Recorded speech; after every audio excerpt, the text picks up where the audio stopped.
military, headaches, a bad hip, and two bad knees, I was already in terrible shape when it all started.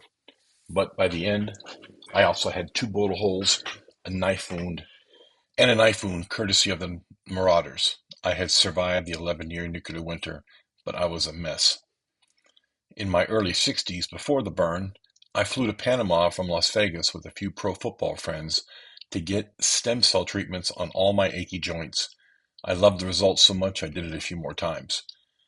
But it wasn't a cure for old age and dozens of injuries, and the $10,000 a pop I was going to run out of money sooner or later. When the world burned in 2050, long distance air travel would be gone forever.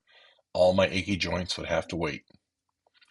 I was working in my garage when the news reported that the nuclear strike on Israel, and seconds later, it was reported that both U.S. coasts were hit hard. My wife and I bought our home in 2023, and we loved Vegas. We stayed locally and enjoyed the mild winters, and left for the mountains or Southern California when it got too hot. Las Vegas was our home for 51 years, 27 of them in this one house. I was also a survivalist and had prepped here in my suburban home for over 25 years. When the world went dark, I arrogantly thought I was ready. I was not, and I don't think anybody was. The radio went silent, and I knew that meant a nuclear bomb and an EMP had happened to interrupt the signal. I moved as quickly as my 68-year-old man with an extra 50 pounds could, and I grabbed my wife, explaining what had happened as I half pulled her across the street to our friend's house. If the nuke struck the Air Force Base a few minutes east of us, our home would not save us. Probably not even the secret bunker I had buried in the backyard would save us. So I felt we had a minute to plan what happens next if there's still if we're still around for whatever next is. My neighbor Steve and I had been fast friends for 10 years. He bought his home in 2040, and we introduced ourselves as he moved in with his three kids and three young, large mutts.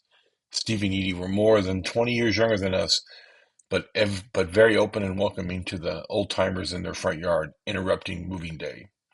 As we chatted about our neighborhood and our hobbies, Steve was shocked to hear I was a prepper and survivalist for over 15 years at that point. He was new to it, only prepping for 2 years, but Steve was obsessed with all things end of the world. We were friends and co-conspirators from then on. When Steve and Edie moved in, their kids were 11, 12, and 16. Now, on this terrible day 10 years later, only his daughter Molly wasn't home. She was the oldest and living in Wyoming. His boys, David and Gus, were now in their early 20s and looked like twins. The boys, as everyone collectively called them, helped run the family business of new construction and remodeling luxury homes. Big business in Las Vegas for many years before the lights went out. We knocked on their door simultaneously as they opened it. Steve and Edie were running out the door to get us, with their boys close behind. They'd heard the news seconds ago and knew what it meant. We stepped back inside and shut the door to get out of the blistering Vegas sun. June 19th was usually the start of the hot summer. Little did we know it would be the last hot day for 11 years. The wives retreated to the radio room to try to reach their daughters. Molly, 26, was a veterinarian in a small town near Casper, Wyoming. Our daughter Julia, 35, was married to Nick, and they had a 9-year-old boy, Nick Jr. Julia works as a biotech engineer and researcher for the federal government in Colorado Springs. She grew up helping me prepare for the end of the world. The wife and I would not know if Julia and her family were alive for weeks. Our wives knew how to operate the ham radios both families owned. While one tried the ham and asked for help getting a message to the kids, the other used our top-of-the-line satellite cell phone service. It was spotty and failing fast as she tried every phone number known to reach our missing girls. To help fund the owner's obsession with colonizing Mars, the Nico car company started producing phones about 18 years earlier. In 2032, and they included a 5-year warranty with the steep $2,500 price tag. Nico quickly became the #1 cell company in the United States, providing the best multi-band satellite phone service in the world with unlimited international calls, unlimited internet, unlimited cloud storage for only $99 a month. The phones also had built-in solar and wireless charging, and they used their sister company's very powerful and privately owned Lightcom satellite system.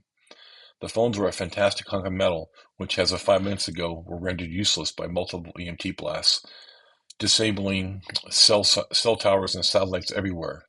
They were going to sit on a shelf unused for a long time. Between us, Steve and I had enough food and supplies and water to last a year of isolation. We had a plan that worked best with full cooperation, and luckily neither of us had a problem with it. If nuclear winter followed the nuke strikes, our solar power and backup batteries would only last a few weeks. We had diesel fuel for our dual fuel generator, but our current on-hand supply would only last 4 weeks, 6 if we like to eat cold food in the dark. A long nuclear winter was the worst case scenario, and we had to figure out how to solve it quickly.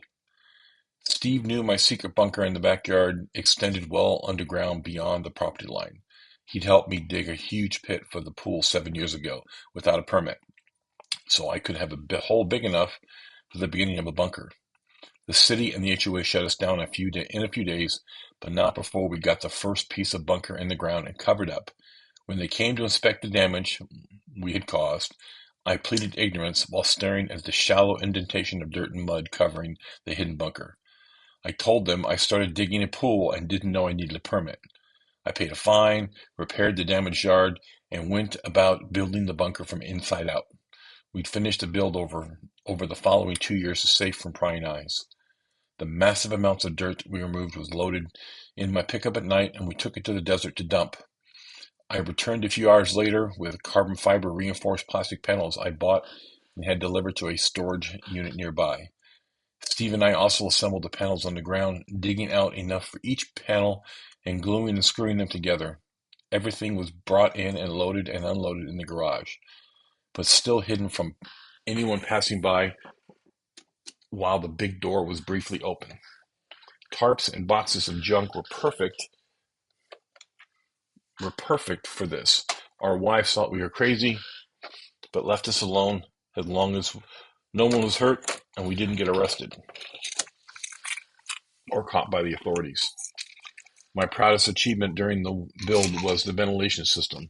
How do you hide that from prying eyes? We hid it in plain sight. We replaced the dog park garbage can with a 24-inch ventilation pipe disguised and painted to look like the original garbage can. With the underground ventilation pipe attached to the bottom of the fake can, angled so the airflow coming from the steel mesh sides. This setup allowed the can to be used and emptied like it always had been.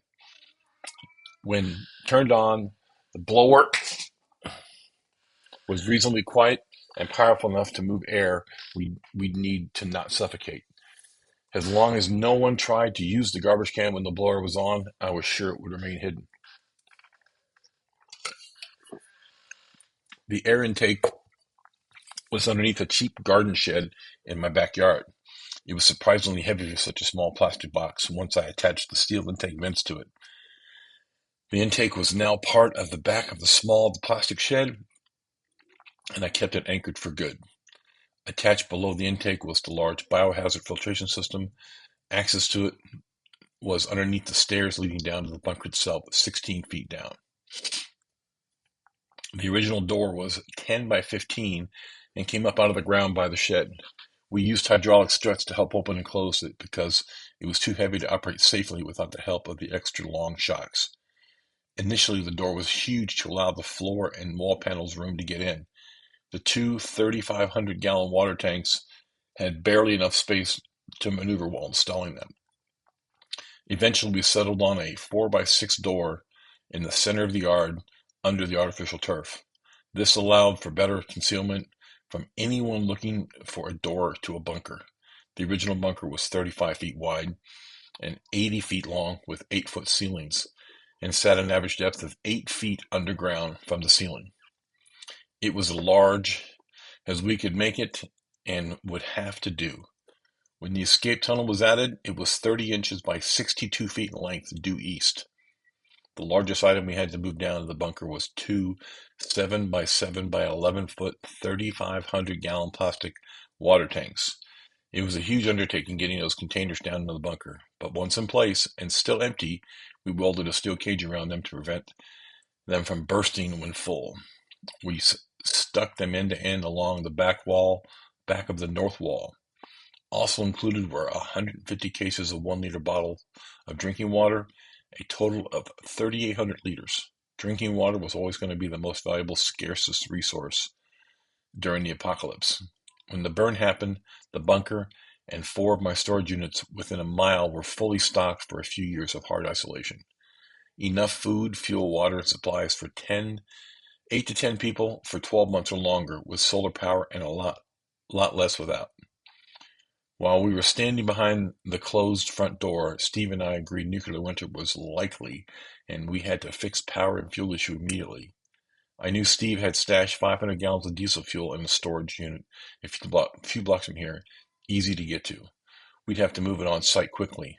Stored in 25-gallon barrels, they weighed 200 pounds each and be a bear to move. But diesel fuel properly stored would last 2 years without degrading. In the short term, as long as the diesel remained hidden, we had time on our side to move it closer before its expiration date.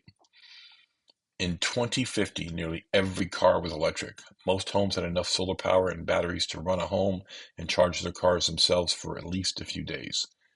Regular gasoline was impossible to get in any quantity, so we'd made a good choice in picking diesel and propane as our generator fuel. Propane was non-perishable, and we had dozens of 5, 10, and 20-pound tanks and storage lockers buried in the desert nearby. Our first order of business was to move a month's supply of fuel to the side yards of our homes. In a pinch, we could produce biodiesel. It was made from any oil or used cooking grease. Even today, people collect cooking oil from restaurants and make it and make fuel from it. In the early year of 2047, China was using vast acres of low quality and low yield farmland to grow an inedible plant with high fiber and high seed oil content to make millions of liters of biodiesel cheaply. The leftover fiber was used to make textiles. Ingenious. The U.S. didn't plan too far ahead and had no power strategy beyond more solar and bigger and better batteries. Nobody had a good plan for nuclear winter, and it was about to cost us. I looked at my watch, and it had been 5 minutes since the nuke strike was announced on the radio. With the American retaliation assured, I said to everyone we needed to get in the bunker and button up. Stephen Eady and the boys grabbed a few things, and within a minute, everyone was headed out the front. As I opened the door and saw a group of neighbors were approaching, luckily, they only saw me and the wife, not the fully packed family right behind us. Steve and I were the kooks last week, survivalists to be ignored, always talking about prepping for the worst. And now those same people who mocked us and feigned interest were scared out of their minds and about to ask for advice and help. We devised a plan in case this happened, a back door in the bunker. We dug a tunnel stretching 62 feet from the backyard of a foreclosed and abandoned house to the other side of the dog park, and it would intersect the bunker near the trash can air vent in the center. The boys, Dave and Gus, dug at night to the bunker using hand tools and a 120-volt battery-powered jackhammer, the same tools we used to build the bunker from the inside out. The power tools were silent to the outside world when used underground. The tunnel work went fast, taking a little over a month to finish. We used 30-inch diameter sections of plastic pipe to keep the tunnel from collapsing on them. It was as safe as we could make it. The pieces were glued and screwed together underground as they progressed. Plastic pipe was chosen in case someone had contacted the city for a call before you dig request, looking to avoid buried natural gas lines or wires before they dug. Plastic pipe would not appear in the mini ground penetrating radar used by them to find buried cables, pipes, and wires. If someone brought in a backhoe or other digging equipment, Steve and I would sabotage it or steal it and make it impossible to dig for as long as possible. As a last resort, we'd fill the tunnel with expanding foam and trash, placed at both ends to ensure it fills up, and cut it off in the bunker. If someone dug it up, it would look like the builders 27 years ago were lazy and buried their junk instead of paying for proper disposal. None of it was ever necessary. The tunnel and bunker remained a secret until we needed them. If the gathering neighbors persisted, our two families would leave, abandon our homes, pretend to flee in fear, and return under the cover of darkness to sneak into the bunker by the back door tunnel. Clutching my wife's hand, I put on an act and talked to the scared neighbors. The consensus from them seemed to be flee immediately. They also seemed to think the local Air Force base was a first strike priority for whoever was bombing us currently. I did not discourage them. I fed their fears with some choice bullshit about fallout and roving bands of criminals. I stopped just short of using the word zombies, but I could tell everyone was thinking what I hadn't said. I did not feel guilty of doing this. I'd spent years trying to make them see how a little preparation would go a long way. Now they want our help, and it was too late. When the crowd broke up and ran to their homes to get what they could and flee, the wife and I went home, pretended to pack, and argued loudly. As more and more cars left, we slipped into the bunker, leaving the security cameras on, both visible and camouflaged, so we could see Steve and his family coming and monitor the various cars departing. We also needed the camera to ensure we were not being watched by the busybodies around us. Steve's family of four slipped across the street, one at a time with ease. Their dogs came last and marched into our backyard and down to the bunker like we practiced. Our two dogs and their three were well trained and got along perfectly. A pack of territorial canines was a great deterrent against thieves. 5 dogs wasn't a pack, but a good start. Our only cat, Peaches, is a 2-year-old orange tabby, and he loves the bunker. It's a new place to explore and sleep, and the dogs were taught to ignore Peaches. Almost the whole neighborhood was empty within an hour. No one returned for 9 years. Our little group of 50 homes was first abandoned by 44 families, and after the internet failed, 2 more left in the morning. When we popped up a week later from the bunker, safe and sound, we checked on the last house we knew was occupied. Unfortunately, the owner killed himself by hanging at least 5 days earlier, going by the smell. We buried him in the backyard and said a nice prayer. No marker was left for fear it would embolden squatters. The last house, the foreclosed one, with our tunnel entrance, was empty, and we needed to keep it that way.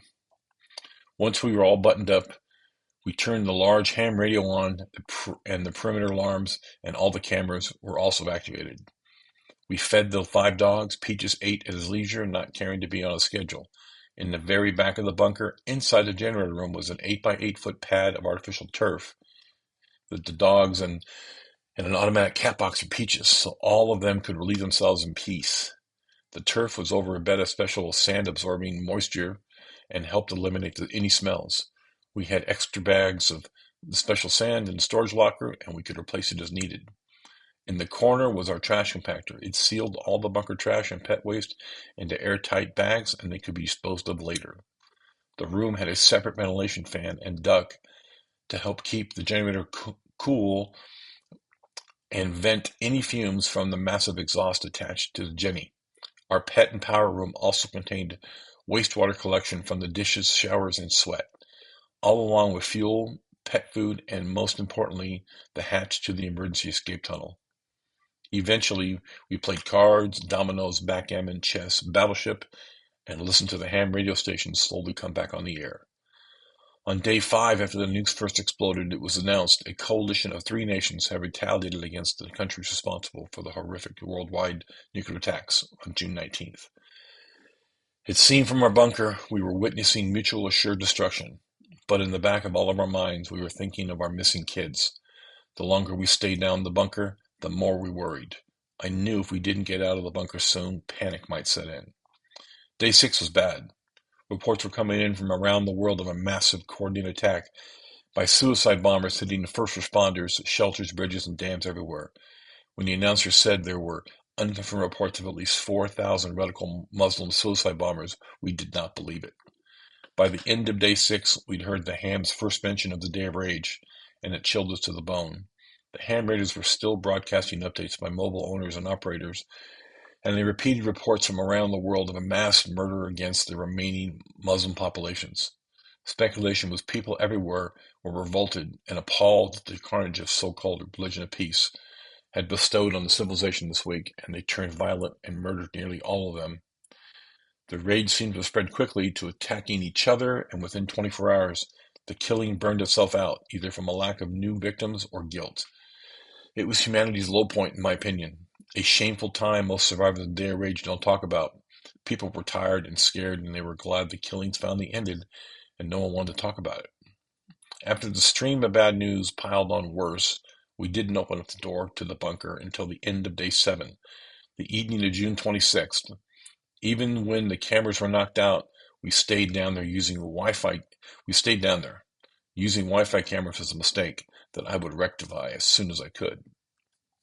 A portable microwave rifle, like the ones commonly used to protect dignitaries from drone attacks, could be used to disable Wi-Fi cameras from up to 200 feet away, but so could an EMP or a well-placed bullet or rock.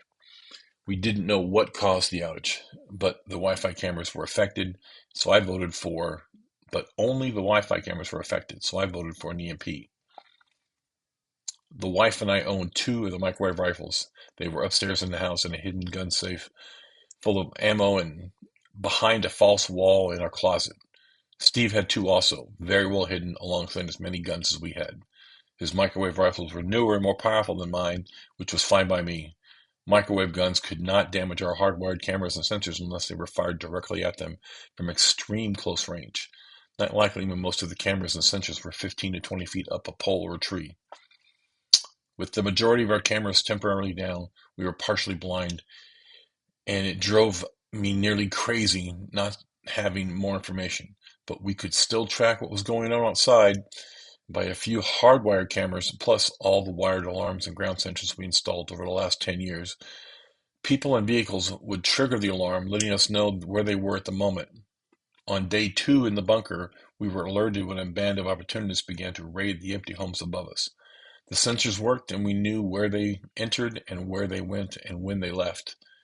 I was prepared for the worst and a little paranoid, so I installed alarms and sensors for 2 blocks in all directions, just in case this very thing happened. As soon as I could, I would restore the video feeds by running a powered coax cable to them all.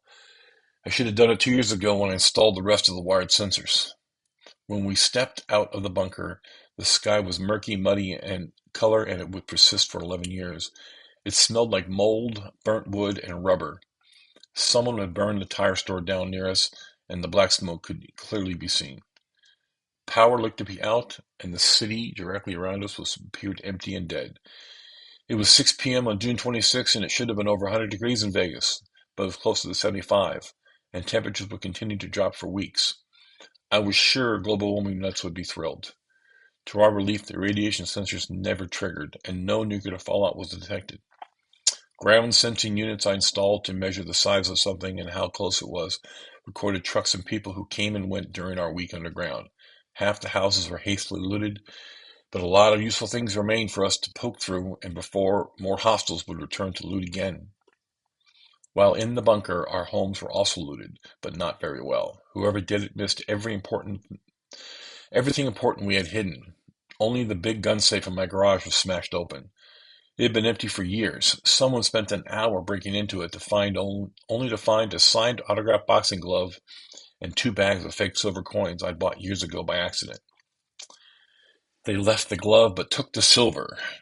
I wished the camera in the garage was hardwired instead of Wi-Fi. I would have loved to see the looters break in their backs for nothing. I have no sympathy for them and would shoot them on sight later. Steve and I were sure a few people who knew us thought we'd abandoned a jackpot of guns and gear they'd need to survive, but everything we left to steal was intentionally there to placate the vandals, to take it and leave quickly. We sacrificed TV, jewelry, soup, tuna, and whatever was in the freezers and fridge to keep the trespassers happy and us hidden.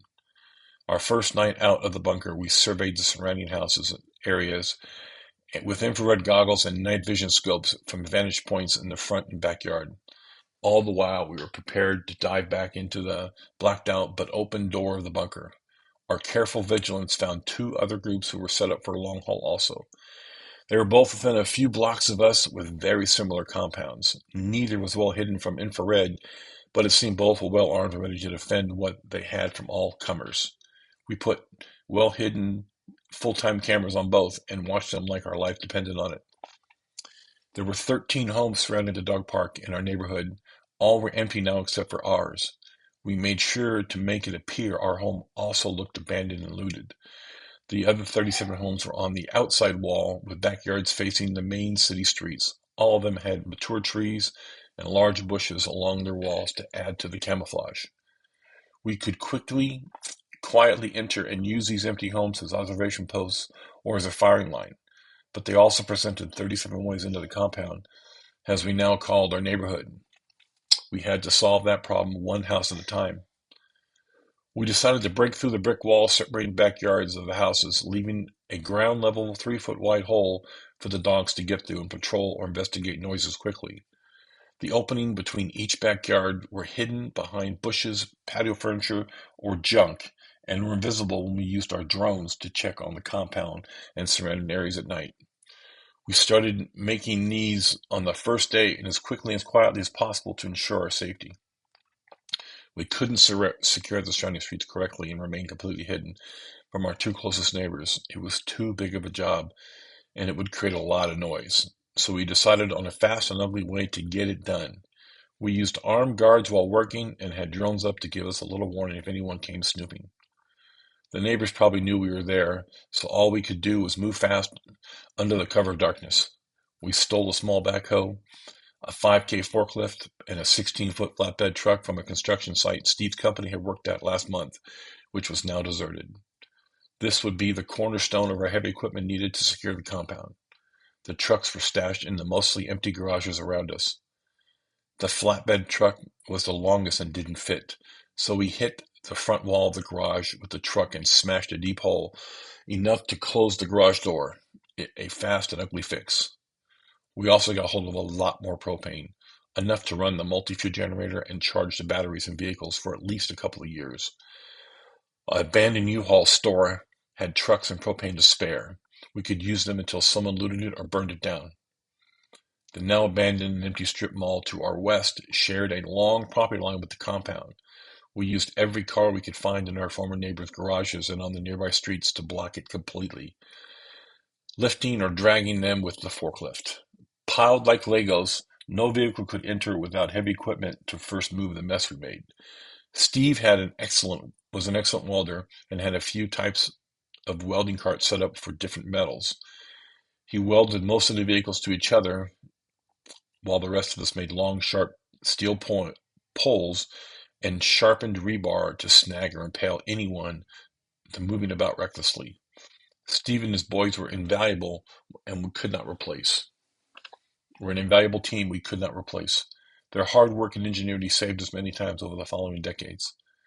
The Lego parking lot took 3 days to finish, and we were exhausted and needed rest badly. But we had to press on with automatic sentries, cameras, and ground sensors to make the whole thing work without us standing over the parking lot watching it full time. The careful ones, the scouts and the like, are the people we worry about. If they know what they're doing, they might also discover our bunker. Eventually, someone would come and try to take what we had and try to kill us in the process.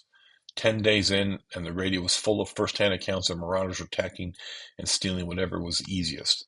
We slowly devised a plan to stop it from happening to us, and we knew automated sentries would give us an edge. One of Steve's boys, David, had a huge collection of RC cars, drones, helicopters, and planes, all with short-range transmitters and built-in receivers.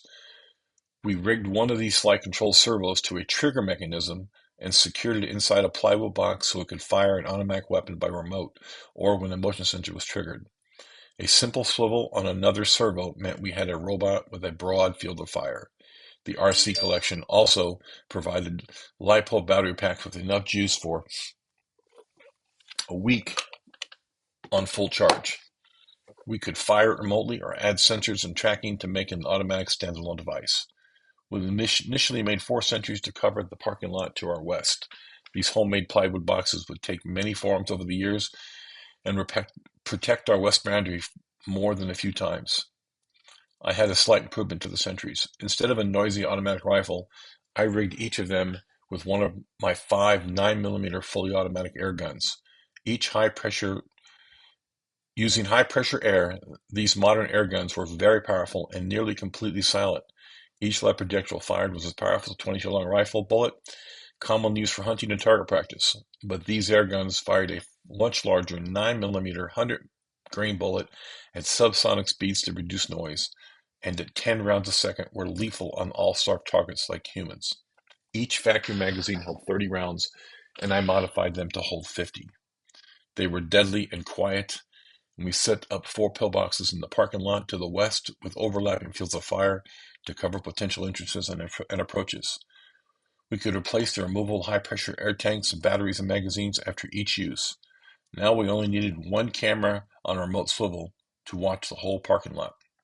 Each automatic pillbox was hidden and had a slot cut in it so the gun barrel could move freely. The completed plywood box was painted to look like junk and secured with black bolts and screws to the roofs or carves of the buildings and walls. 2 were placed inside the windows of opposing shops, and 2 were set up on car roofs at both extreme ends of the parking lot. Our west boundary and approach was secured in under 2 weeks.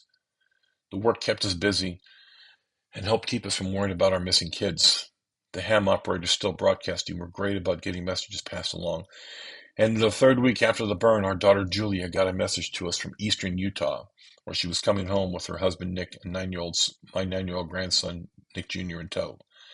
She said it was slow going, and she estimated 2 months to get to Vegas. They were on foot for now, traveling in back roads and fields to avoid the roving gangs.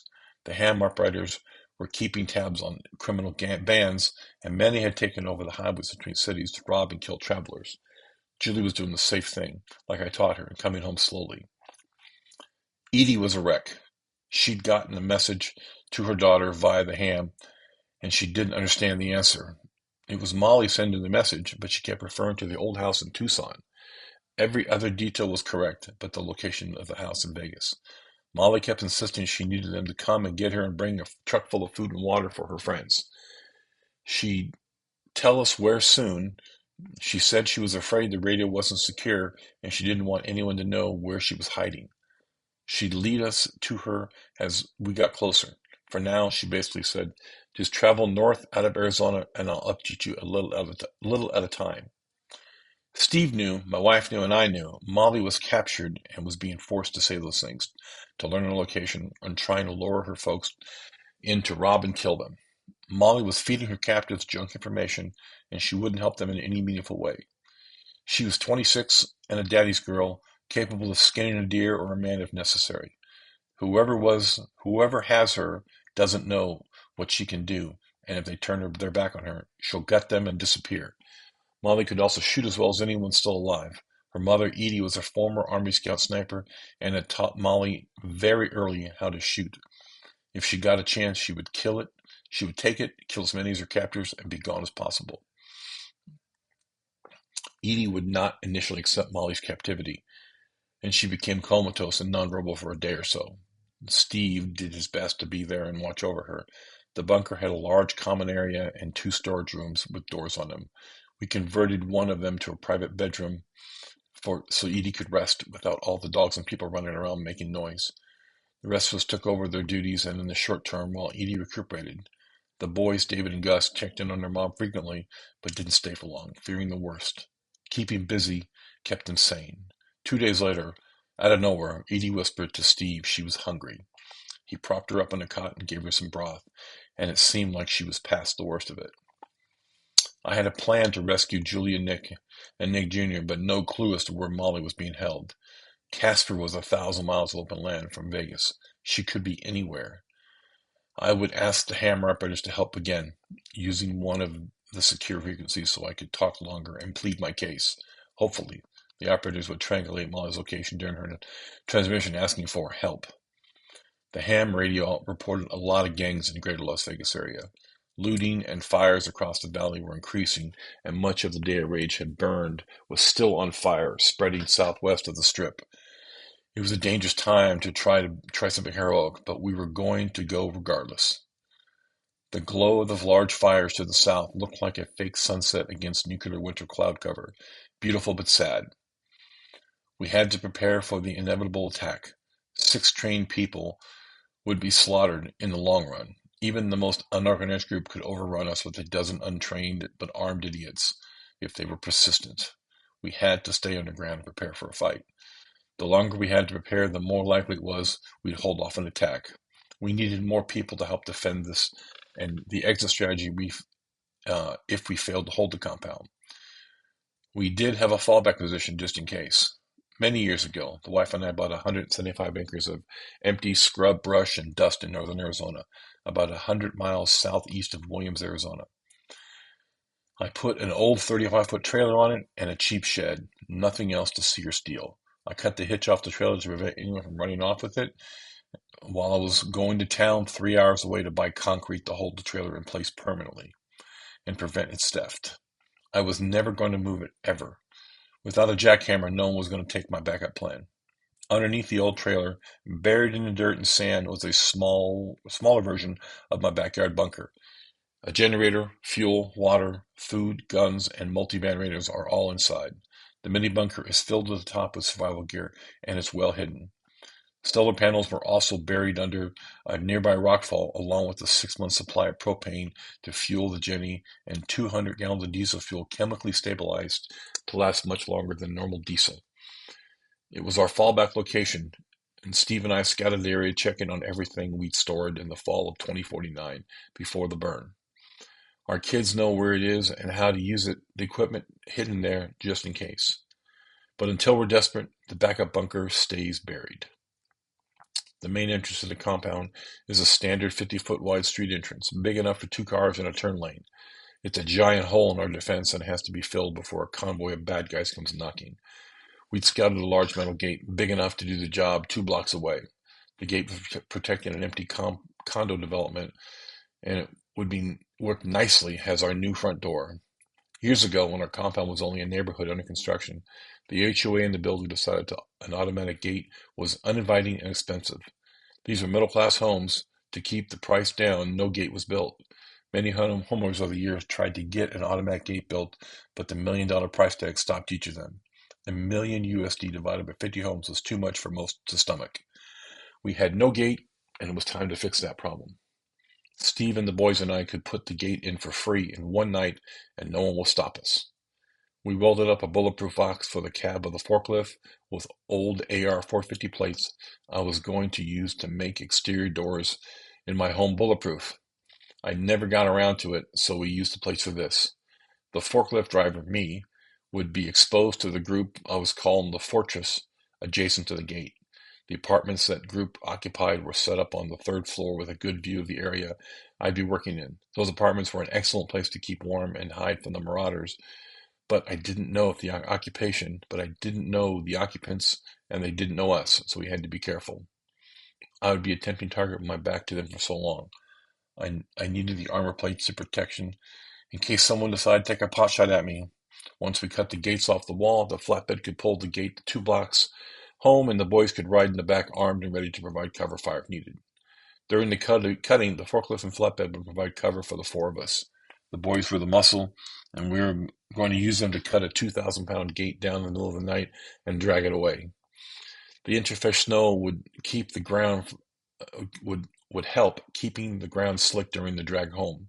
Yes, there was snow on the ground in Vegas in July. Not much, but a little. Nights were in the 20s and falling, and the long winter was here. Edie has an interesting past. She was a scout sniper in her previous life. She only left the army when she got pregnant with Molly. I've seen her shoot, and she's deadly out to 1,000 yards. We waited until Edie was ready to help with us to do the gate snatch. It was dangerous, and we needed an overwatch to ensure success. My wife would operate the monitor and monitor the drones and surveillance cameras we had up. A few nights last week, I strung coax cable to 6 of the dead Wi-Fi cameras. Each camera came on when powered, thank goodness. Once I could get more wire, 5,000 feet would be great. We'd finish the retrofit of the rest of them. Hopefully, when the noise starts, no one comes running with guns ablazing. The wife can give us a few seconds head start to flee if they do. We are not ready for a running gunfight, so a tactical retreat in the armored forklift or a full sprint back to the only solution is right now. If we are attacked outside the compound walls, yes, we'd run and hide and let our overwatch shoot down anyone chasing us. It's all we can safely do to ensure everyone survives if we are attacked. We packed 30 feet of tow chain a couple of angle grinders with spare batteries, a 5-foot steel breaker bar, and the flatbed cab was loaded with guns and ammo for everyone. We headed out in the darkest part of the night to steal a front gate. A very short 2 blocks away, we set up the blocking force and our truck and forklift. Edie zeroed in on the apartment block behind us, and the drone showed the immediate area all clear and no fresh footprints in the snow. The boys cut those hinges off like a hot knife through butter, and I used the forklift to hold the gate upright to prevent it from crushing us if it fell. The gate was 40 feet wide and 10 feet long, and half of it on wheels to easily open and close for cars. One of those wheels was broken, but it wouldn't matter. We wouldn't need it anyways. The grinders were loud enough to wake the dead, but no one came running. When the radio announced we had eyes on us, but no weapons or hostile intent seen, we tensed but kept working. Someone in the adjacent fortress watched us for the whole 10 minutes we were there, but they did nothing about it. Edie's standing orders were as follows. If one of those windows shattered or a gun barrel poked out, she was to put a 37mm grenade into the opening. The Mielkor MGL was a South African 37mm semi-automatic grenade launcher, and it's famous for reliability and easy use. Deadly accurate to 500 meters, it held 12 HE, high-explosive rounds, like an oversized revolver. Because of the short barrel, it was illegal to own last month. I bought it online 25 years ago and had it shipped to me as machine parts, and was surprised it showed up at all. It was a lot of firepower in a small package, and we had 2 of them and 1,500 rounds of ammo that would be impossible to replace, so we used it when we had to, but not until. Edie was hidden and less than 50 yards from those balcony windows. She would not miss. If it got ugly, she could provide cover fire for our retreat with her grenade launcher or an AR-10 while we climbed on the armored forklift and drove it as fast as possible to the compound. Worst case, we'd sprint on foot. A terrible plan for a man in the 60s, but a plan nonetheless. Overall, the heist went well. Steve hooked up and dragged it 2 blocks home. It was noisy but effective. We now had a steel obstruction. We could concrete into place, forcing invading vehicles into a cone of fire, and we could stop anything short of a tank if need be. The gate would be reinforced by a dozen cars and razor wire on top of each, eventually. I know where to get all the razor wire we could ever need, but I'm not sure stealing from North Las Vegas City Jail was in the plans just yet. Getting concertina wire was a problem for tomorrow. This was a good night's work. I'm going to call it right there, right then, folks. I'm really enjoying reading this to you guys, and I'll talk to you soon.